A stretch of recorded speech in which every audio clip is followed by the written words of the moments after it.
दोन निवडणुका, एक माढा मतदारसंघ और दुसरा सोलापूर मतदारसंघ. या दोन अरे बोलणारे थांबा ना. या दोन मतदारसंघामध्ये आम्ही लोकांनी आमच्या सगळ्या सहकार्याचा प्राथमिक आढावा घेतला. काँग्रेस पक्षाचे ज्येष्ठ नेते सुशीलकुमार शिंदे, आमचे सहकारी विजयसिंह मोहिते आणि शेतकरी कामगार पक्षाचे नेते जयंत पाटील, याशिवाय या सगळ्या तालुक्यातल्या सगळ्या भागाचे जे महत्त्वाचे तिन्ही चारही पक्षाचे नेते आज या ठिकाणी उपस्थित आहेत.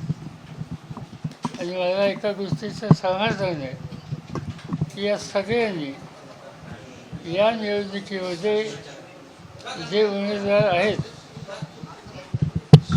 त्या सगळ्यांना विजयी करण्याच्यासाठी जे जे काही करावं लागेल ती करण्याची तयारी ठेवलेली आहे. माझ्या मतदारसंघामध्ये आम्हाला सगळ्यांची इच्छा होती की ही निवडणूक आम्हाला सगळ्यांच्या वतीनं धैर्यसिंगांनी लढवावी, धैर्यसिंगांनी लढवावी. आणि आज आम्ही त्यांना आग्रहाची सूचना विनंती केली की तुम्ही पक्षामध्ये येण्याच्या संबंधीचा निर्णय घ्यावा. आज संध्याकाळी राष्ट्रवादी काँग्रेस पक्षाचे अध्यक्ष जयंतराव पाटील या ठिकाणी येतील, बाकीचे सहकारी असतील आणि या सगळ्यांच्या उपस्थितीमध्ये पक्ष प्रवेशाचा निर्णय होईल. याचबरोबर लोकसभेच्यासाठी अर्ज भरण्याची तारीख 16 ते 16ला हे दोन्ही उमेदवारांचं अर्ज सोलापूरला भरले जातील. अच्छा, पहिले 16 तारखेला सगळ्यांची दोन्ही उमेदवारांची बैठक ही सोलापूरला होईल आणि या सगळ्यांच्या उपस्थितीत एकत्रित भावनानं काम करण्याच्या उद्देशाचा निर्णय झालेला असेल. आपल्याला फॉर्म भरल्याच्या नंतर चित्र बदललेलं दिसेल. सोलापूर जिल्हा हा नेहमीच पुरोगामी आणि गांधी नेहरूंच्या विचाराचा पुरस्कार करणारा असा हा जिल्हा आहे. आणि माझी खात्री आहे की या जिल्ह्याचा पूर्वीचा सगळा इतिहास बघितला तर या निवडणुकीमध्ये सुद्धा इथे आम्हा लोकांचे दोन्ही उमेदवार फणीताई शिंदे आणि ज्यांच्याकडे आता आपण बसलो त्यांच्यासह हे मोठ्या मताने विजयी होतील अशा प्रकारची खात्री आमच्या सगळ्या सहकाऱ्यांनी या ठिकाणी दिली. आज या ठिकाणी विशेषतः खटाव मान खटाव, फलटण, सांगोला, माळशिरस, करमाळा आणि माढा या सगळ्या भागाचे सगळे महत्त्वाचे नेते उपस्थित आहेत आणि ही निवडणुकीत यश देण्याच्या संबंधीची भूमिका त्यांनी घेतलेली आहे. त्याचा आम्हाला लोकांना समाधान आहे. भाजपने आपल्या संकल्पपत्रामध्ये समान नागरिक कायदा आणण्याची घोषणा केली आहे. तर वन नेशन वन रेशन हा सुद्धा जाहीर असं आहे की भाजपने आश्वासनं काय दिली याबद्दल भाष्य आता न करण्याचे योग्य होईल. कारण अनेक प्रश्नावर आश्वासनं देणं आणि अंमलबजावणी न करणं हे त्याचं वैशिष्ट्य आहे. शेतीमालाच्या किमतीचा प्रश्न असो, दिलेलं आश्वासन पाळलं नाही.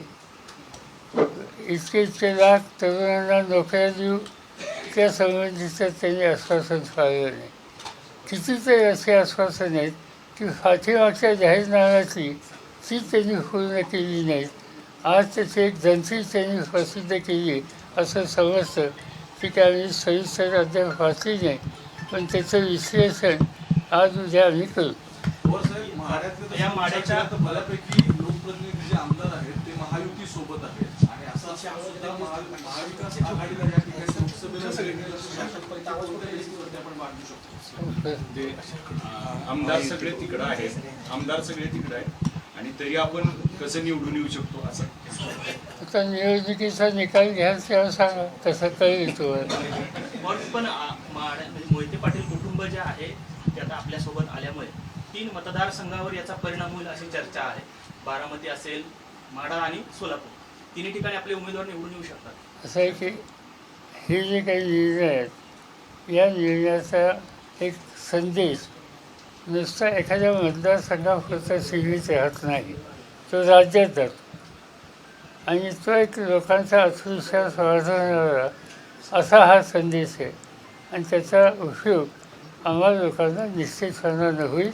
लोक वाचेवर दिसतील. म्हणजे पवारसाहेब आजच्या टीव्हीचा मेसेज राज्यभर त्याचा परिणाम होईल निश्चित. आपण तिघं एकत्र आल्यामुळे किती मतदारसंघांवर पश्चिम महाराष्ट्र व महाराष्ट्रात असं आहे की आम्ही तिघंच एकत्रच आहेत, आम्ही चौघं एकत्र आहोत या ठिकाणी आहेत. त्याच्यानंतर डाव्या पक्षांची एक बैठक माझ्याकडे झाली ज्याच्यामध्ये CPI हे होते. त्यांनी फाटेवर याचा निर्णय घेतलेला आहे आणि त्यामुळे महाराष्ट्राचं चित्र बदलते. मागच्या निवडणुकीमध्ये महाराष्ट्रामध्ये आम्हाला लोकांच्या अत्यंत कमी जागा मिळाल्या असतात. 4 जागा राष्ट्रवादीला मिळाली होती, 1 जागा काँग्रेसला मिळाली होती चंद्रपूरची आणि 1 जागा तुमच्या औरंगाबादची कोणती मिळाली होती. हे जे चित्र होतं 5-6 जागेचं हे यावेळेला कितीतरी पत्यांनी वाढेल अशी स्थिती आता मला दिसते. विदर्भातल्या जागांवर सगळ्यात आधी आता मतदान पार पडणार आहे. विदर्भातल्या जागांमध्ये सगळ्यात आधी मतदान पार पडणार आहे. उद्धव ठाकरे या ठिकाणी प्रचार सभा पोहोचणे घेताना दिसत नाहीये, ज्यावेळी काँग्रेसला तिथे उद्धव ठाकरेंच्या सहानुभूती सुद्धा मदत होणार आहे. उद्धव ठाकरे फिरत आहेत, इनफॅक्ट नेहमीपेक्षा ते अधिक सभा घेत आहेत. विदर्भामध्ये मी जाऊन आलो, मी तिथल्या सभा बघितल्या, अतिशय मोठा प्रतिसाद विदर्भात होता आणि त्यामुळे महाराष्ट्राचं चित्र बदलेल. भाजप जे 400 पार म्हणताय त्यात कितपत तथ्य आहे? काय हे माइंड गेम चालू आहे? नाही, थोडी चूक आहे त्याच्यात, कारण 588 जागा आहेत, त्यामुळे 543 आहेत, त्यामुळे त्यांनी तिथपर्यंत आकडा सांगणं योग्य होईल. पंतप्रधान एकीकडे भाषणामधून घराणेशाहीवर आरोप करतात, घराणेशाही काँग्रेस राष्ट्रवादी म्हणतात आणि एकीकडे पक्ष फोडतात आणि नवरा बायकोंना सुद्धा वेगवेगळ्या पक्षात त्यांनी ठेवल्या चित्र या निवडणुकीत. पंतप्रधान यांच्याबद्दल बऱ्याच गोष्टी बोलल्या असायच्या.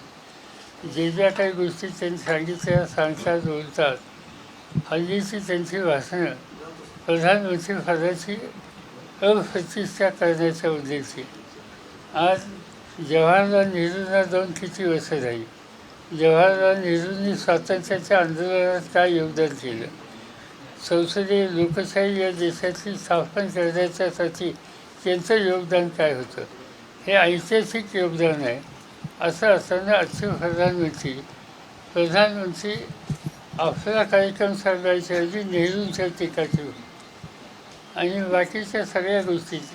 त्यांचं एक भाषण मी ऐकलं, त्या भाषणात त्यांनी सांगितलं की एकही माणूस विरोधी पक्षाचा येऊन देऊ नका. लोकशाहीमध्ये सत्ताधारी पक्ष जसा तसा विरोधी पक्षसुद्धा महत्त्वाचा असतो. एक सुद्धा माणूस निवडून देऊ नका ही भूमिका घेणं, याचा अर्थ रशियाचा पुतीन आणि भारताचा नरेंद्र याच्यात काही फरक नाही या निष्कर्षाशी आम्ही आलो.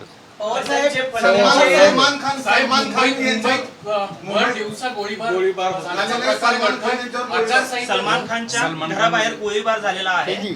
आज सकाळी कुठेतरी मग हे धमकावण्याचा किंवा काही अप्रत्यक्षपणे इशारा आहे का? हा आचारसंहिता सुरू असताना गृहमंत्र्यांचा अपयश वाटतं का? असं त्याची माहिती सांगून आम्ही तुमच्याकडनं ऐकतोय. या गोष्टी माहिती घेऊन बोललेलं बरं. तुम्ही असाल, दादा असाल किंवा शिंदे सर असतील, तुमच्या तिघांच्याही पुढच्या पिढ्या आता एकत्र सगळे लोकसभेच्या रिंगणात आहेत असं दिसतंय की पुढचे ते सगळे सक्सेसर असतील येणाऱ्या काळामध्ये.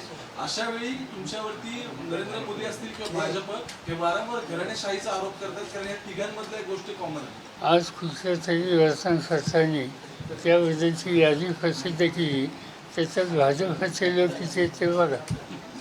पवारसाहेब, आपण ईडीचा जो दबाव होता तो झुगारला होता, त्यानंतर आता ईडीच्या दबावाला पवारसाहेब, आपण ईडीचा जो दबाव होता तो झुगारला होता, त्यानंतर मोहिते पाटलांनी काय शिंदे काय ईडीचा दबाव होता. या यंत्रणेचा गैरवापर हे मोदींचं सूत्र आहे. झारखंडसारख्या राज्यामध्ये की जे राज्य आदिवासींचं राज्य आहे, तिथं आदिवासी मुख्यमंत्री आहे. प्रधानमंत्र्यावर काही टीका टिप्पणी केली, त्या राज्याच्या मुख्यमंत्र्याला तुरुंगात टाकले. दिल्लीचं प्रशासन अरविंद केजरीवाल यांच्या नेतृत्वाखाली गेली अनेक काही वर्ष चालू आहे आणि लोक समाधानी आहेत. कुठला तरी प्रश्न काढला, ते आणि त्यांचे मंत्री आणि खुद्द मुख्यमंत्री यांना त्यांनी तुरुंगात टाकले.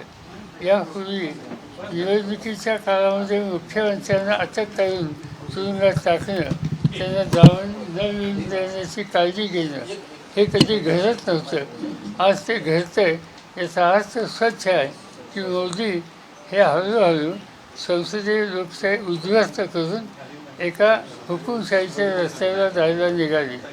माझी तुम्हा लोकांना सुद्धा विनंती आहे की त्यांचं महत्त्व वाढणं तुमचा धंदा बंद होईल.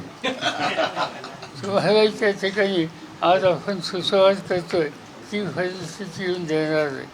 आणि म्हणून आजच्या परिस्थितीमध्ये एकत्रित बसून या प्रवृत्तीचा पराभव करणं हे काम आपल्याला करावं लागेल. आणि त्याच्यामध्ये मीडियाचा सहभाग आणि सहकार्य याची नितांत गरज आहे.